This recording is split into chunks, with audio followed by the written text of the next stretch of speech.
সিলেটে শোক র্যালি শেষে কেন্দ্রীয় শহীদ মিনারে বঙ্গবন্ধুর প্রতিকৃতিতে শ্রদ্ধা জানান অর্থমন্ত্রী আবুল মাল আব্দুল মুহিত সহ সর্বস্তরের মানুষ। কবি নজরুল অডিটোরিয়ামে আলোচনা সভার আয়োজন করা হয়। বরিশালে অশ্বিনী কুমার হল চত্বরে বঙ্গবন্ধুর প্রতিকৃতিতে বিভিন্ন সংগঠন শ্রদ্ধাঞ্জলি নিবেদন করেন। মহানগর আওয়ামী লীগের পক্ষ থেকে নগরীতে বের হয় শোক র্যালি। রাজশাহী মহানগর আওয়ামী লীগের কার্যালয়ের সামনে বঙ্গবন্ধুর প্রতিকৃতিতে শ্রদ্ধা জানান রাজশাহী সিটি কর্পোরেশনের ভারপ্রাপ্ত মেয়র নিজামুল আজিম সহ দলের নেতাকর্মীরা। পরে শোক র্যালি বের করা হয়। গাজীপুর জেলা প্রশাসকের কার্যালয় থেকে শোক র্যালি বের হয়ে শহরের বিভিন্ন সড়ক প্রদক্ষিণ করে।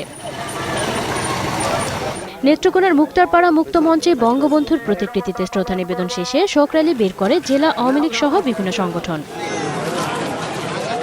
কেরানীগঞ্জ উপজেলা আওয়ামী লীগ ও এর সহযোগী সংগঠনের উদ্যোগে মিলাদ মাহফিল, আলোচনা সভা ও কাঙ্গালি ভোজের আয়োজন করা হয়।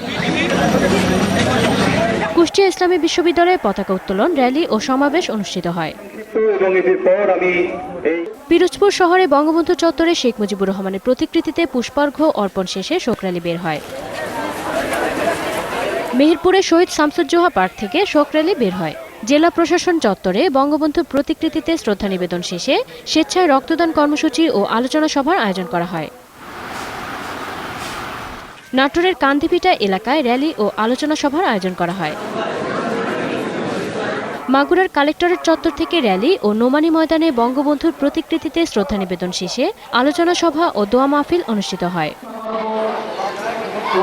নোয়াখালীতে জেলা আওয়ামী লীগের কার্যালয়ে বঙ্গবন্ধুর প্রতিকৃতিতে শ্রদ্ধা নিবেদন ও চিত্রাঙ্কন প্রতিযোগিতার আয়োজন করা হয়। স্মৃতি মণ্ডল, 21 টেলিভিশন।